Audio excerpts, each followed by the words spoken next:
नमस्कार दोस्तों, आज मैं ओडिशा राज्य के बरगढ़ जिले में हरेक वर्ष मनाए जाने वाले धनु यात्रा के बारे में बात करने जा रहे हैं। धनु यात्रा एक वार्षिक नाट्य आधारित खुले वातावरण में नाट्य प्रदर्शन है जो पौष शुक्ल चतुर्थी से शुरू होकर पौष पूर्णिमा को समाप्त होती है। बरगढ़ नगर पालिका के चारों ओर 8 किलोमीटर के दायरे में फैला यह दुनिया का सबसे बड़ा ओपन एयर थिएटर है, जिसका उल्लेख Guinness book of world record में दर्ज है। यह भगवान कृष्ण और उनके राक्षस मामा कंस की पौराणिक कथा पर आधारित है। बरगढ़ की इस नाट्य उत्सव को पश्चिमी उड़ीसा के कई अन्य स्थानों पर भी मनाया जाने लगा है, लेकिन बरगढ़ का समारोह बहुत भव्य होता है, जिसका कोई मिसाल नहीं।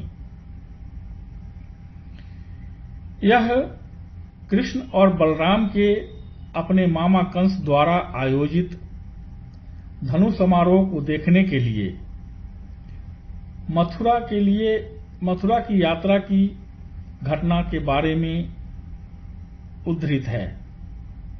नाटक की शुरुआत क्रोधित राजा कंस द्वारा अपनी बहन देवकी की वासुदेव के साथ विवाह पर सम्राट उग्रसेन के सिंहासन के साथ शुरू होती है और कंस की मृत्यु और उग्रसेन को फिर से राजा बनने के साथ समाप्त होती है। इस अभिनय में किसी लिखित स्क्रिप्ट का प्रयोग नहीं किया जाता है। इस त्योहार के दौरान कंस किसी को भी उसकी गलतियों के लिए दंड दे सकता है। ओडिशा के पूर्व मुख्यमंत्री श्री बिजू पटनायक एवं उनके मंत्रियों को भी एक बार कंस द्वारा जुर्माना लगाया गया था। भारत सरकार के संस्कृति विभाग ने नवंबर 2014 को धनु यात्रा को राष्ट्रीय उत्सव का दर्जा दिया है। कुछ पुराने लोगों का कहना है कि ब्रिटिश शासकों के बाद नवगठित स्वतंत्र भारत की आजादी का जश्न मनाने के लिए मजदूर वर्ग के लोगों ने इस त्योहार की शुरुआत की थी। कंस की मृत्यु औपनिवेशिक शासकों के अंत का प्रतीक है।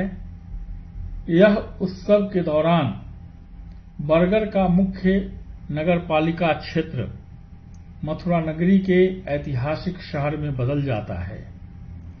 जीरा नदी यमुना में बदल जाती है। अम्बापाली गांव गोपपुर बन जाता है। पौराणिक कथा के अनुसार अम्बपाली में जीरा नदी के पास एक तालाब कालिंदी नदी बन जाती है, जहां गोपियों के साथ कृष्ण द्वारा वस्त्र हरण की अठखेलियां खेली जाती हैं।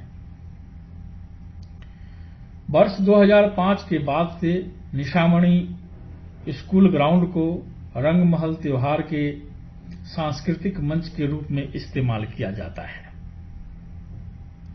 पश्चिमी ओडिशा में कई अन्य गांव हैं जहां बरगढ़ मंच की सफलता और लोकप्रियता के बाद ऐसे ही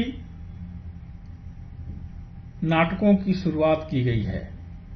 इसमें थुआपाली, रेमांडा आदि प्रसिद्ध है।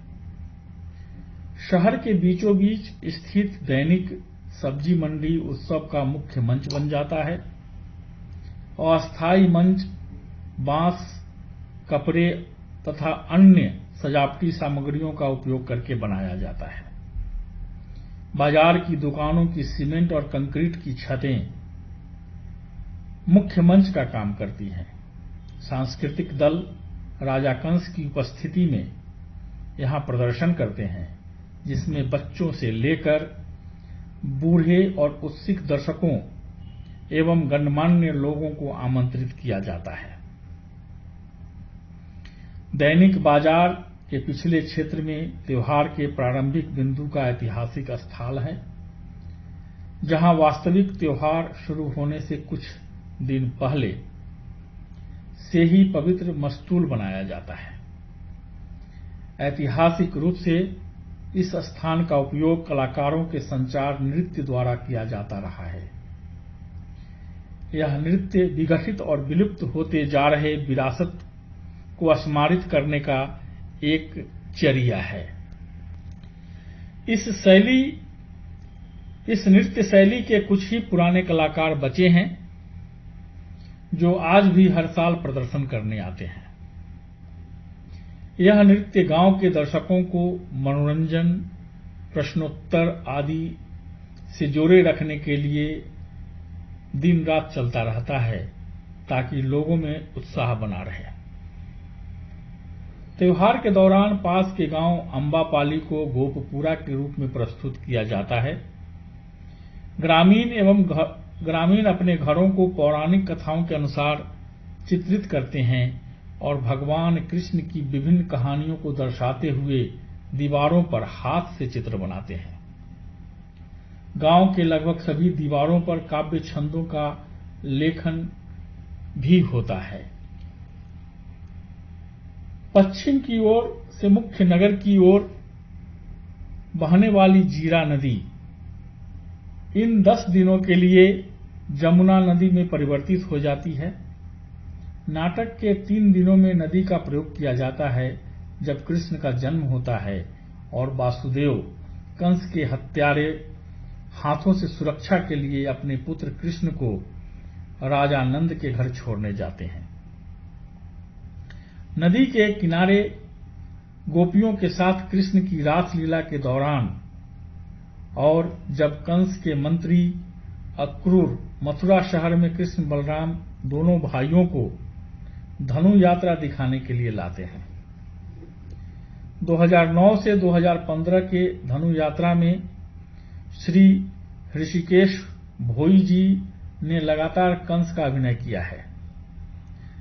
बरगढ़ के मेकअप आर्टिस्ट घासीराम साहू 1951 से बिना किसी ब्रेक के इस त्योहार से सक्रिय रूप से जुड़े रहे हैं।